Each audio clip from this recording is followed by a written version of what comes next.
where do we begin? Honestly, where do we begin in this whole thing? Let's talk about the debt for just a minute, okay? Howdy, folks. My name is Dave from the Rolling Revolution. You see me from time to time in the little chat, the Getter chat, from time to time with the War Room and whatnot. I have a lot to say, and unfortunately, I don't really have a platform to say it.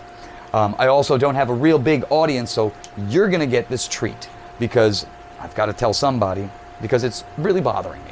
So we have an economy. Now, granted, forget about my nice little drawing here, but this is the economy of the United States. In 2019, we were here. In 2023, well, we're right down here. Well, all that basically means is that during Trump, we were great, and during Biden, we suck a big, huge golden you-know-what, okay? The reality we're living in here is we're living in the world of this thing called modern monetary theory, which basically means that we make shit out of thin air and we give it to people and then we pay interest on the stuff that they didn't have in the first place. It's called the Ponzi scheme. Okay, so the Federal Reserve Act of 1913 was installed during the Christmas session.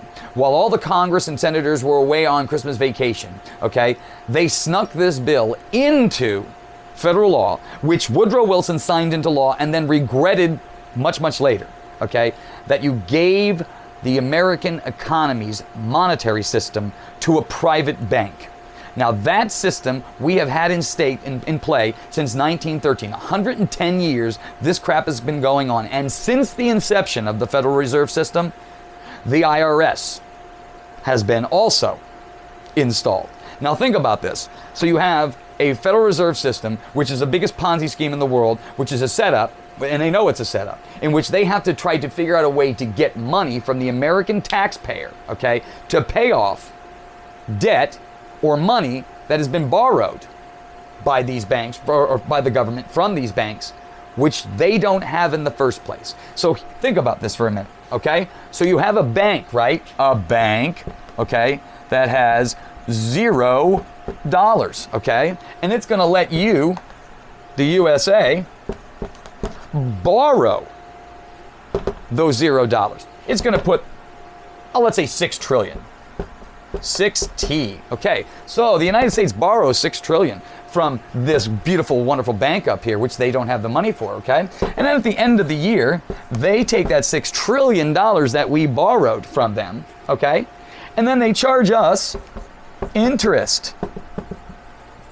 Now you ask yourself the question, how in hell's name can you charge me interest on an item or a product that you don't even have in the first place?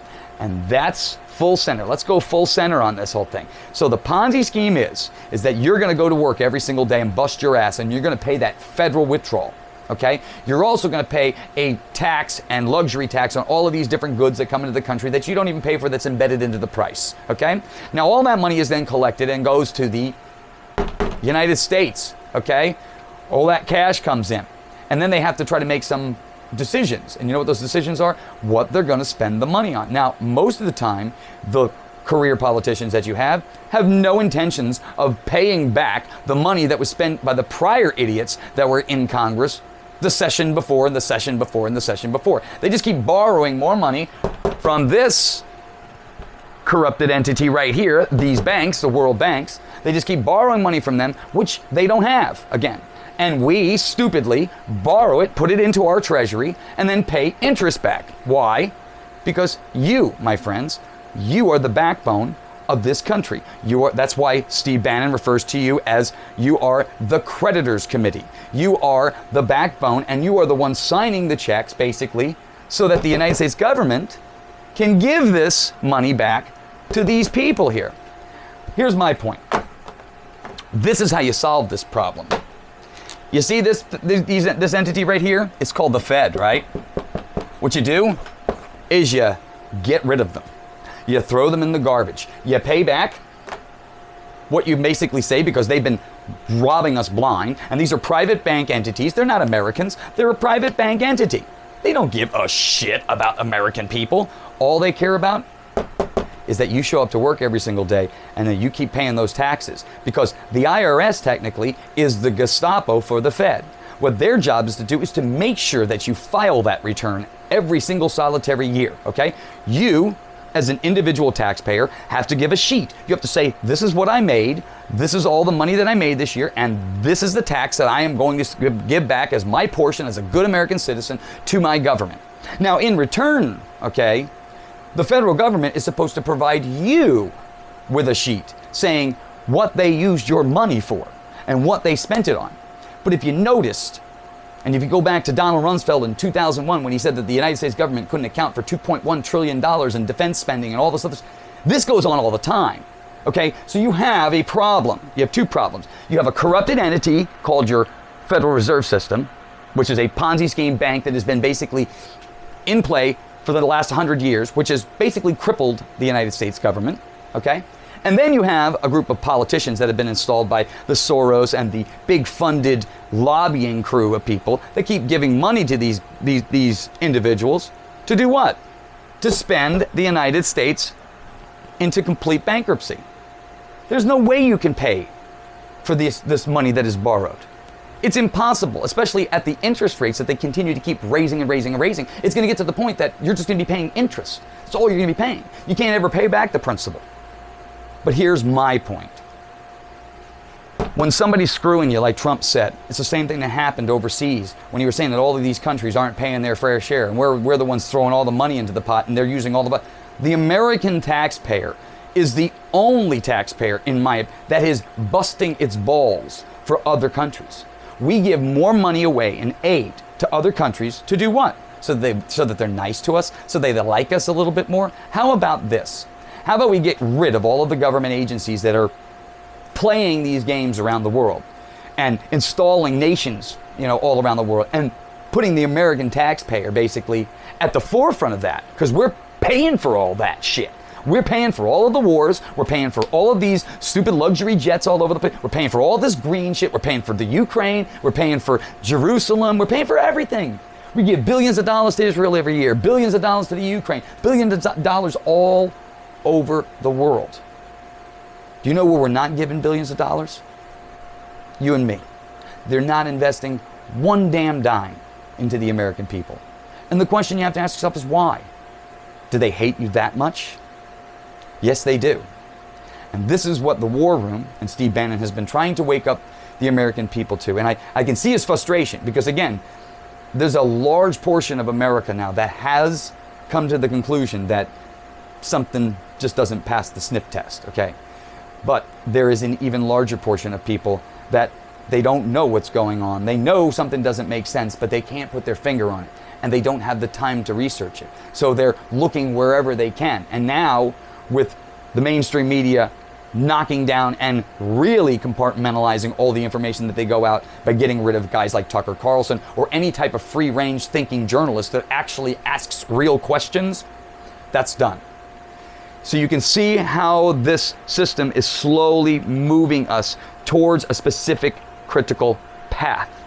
You see what they're trying to do, this problem reaction solution system, all generated and created by the entities that started and then facilitated ongoing by the installed puppets that we put into our Congress. Okay? You want real change in the world? You have to go to the root cause of where these problems are occurring. And where are they occurring? Deep down into the Fed, the laws that basically take this money. I mean, why in hell's name would the United States borrow money from a privatized bank when we could print the notes ourselves using our own US-backed treasury on the full faith and credit of the American taxpayer as it was already and pay zero in interest? No interest. We are paying trillions of dollars every single year in interest to banks that hate us, number one, and don't have the money, number two. And I'm the idiot. This is the system that we have in place in this country. It is a system that only screws you and I over. It's certainly not America first.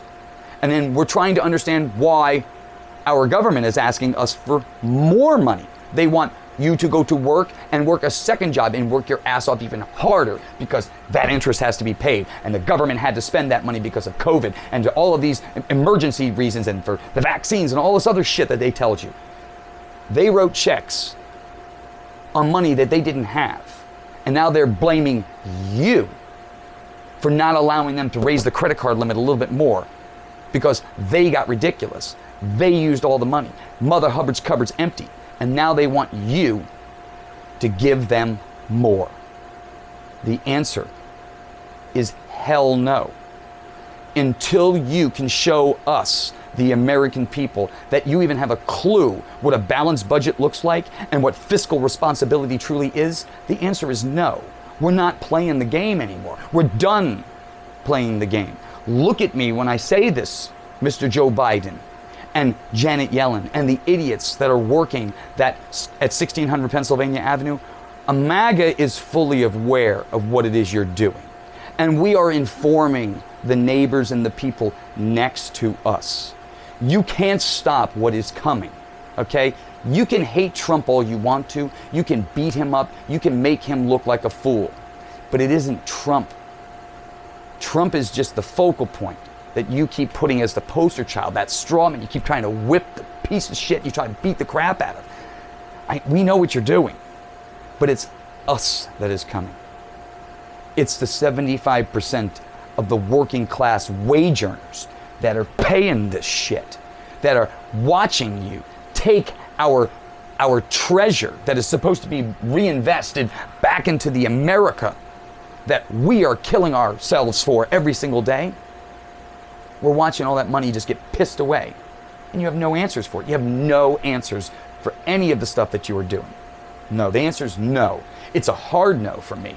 And until you can sit down at the table and actually start talking like adult human beings, not like children, it's almost like you've never had a budget class or never did home economics. You can't realize that there is no money. It's gone. And the only way we're going to get back to having a country and having lower interest rates and having a country that basically like it was in the summer of 2019 is by turning the damn friggin' pipelines back on. Start producing oil at a very, very fast rate. Start bringing businesses back to America. Stop allowing China to do business in the United States and start tariffing the hell out of all the products that come into this country that they're not paying their fair share and not want to equalizing the trade across the world. No, Trump knew what the hell he was doing. And he knew it right out of the gate in 2016. And those first 100 days, I recorded a video in 2017 and said, that man is a game changer and you need to watch him. And sure enough, what did YouTube do? Censored. Of course they did. Why wouldn't they? Because the only thing that stands between them succeeding in this whole battle is you and me. They are going to succeed if you and I do nothing. This Ponzi scheme is outdated. We need to go back to a gold standard. We need to start printing U.S. Treasury notes. We need to start going back to the way Germany reinvented themselves just after World War I. Hitler, like him or not, rebuilt that country by using nationalist, populist type principles, which means reinvesting in the country and the people, bringing the jobs back there and kicking the banks out that are screwing us over. You have to follow history. That's why I'm saying history is one of the more important things in this world we need to start studying and paying attention to. And don't believe the history that they keep printing in those little books. Again, those Jesuit, I call it the Jesuit education system that we have here in the United States. It's a brainwashing system we have. Okay, we need to get back to fiscal responsibility in the United States, and we need to get back to educating people properly, because this shit here is madness. And you know it's madness. And we all know it's madness. The Fed is over. The answer to the debt is no. The answer is hell no. And if any congresswoman decide to vote in favor of raising that debt ceiling, we will remember who you are. We will write your names down, and we will make sure that you do not serve another term in the U.S. Congress. We are serious at this point. The games are over. The cotton gloves are off. And now it is pure smash mouth. You've got to show up every single day. You got to fight for what you believe in. And bottom line, the bullshit sandwich has got to go. The answer is no on that debt. The answer is no. A hard no. Deal with it. I'll see you folks on the battlefield. It's only going to get worse from here, but we have this. Trust me. When I say that we have this, the right people are paying attention now. And the right people are going to start engaging in the process on a daily basis. They don't have the numbers. We do. So let's start connecting where you live, start getting involved where you live, and I promise you, I will show you a brave new world.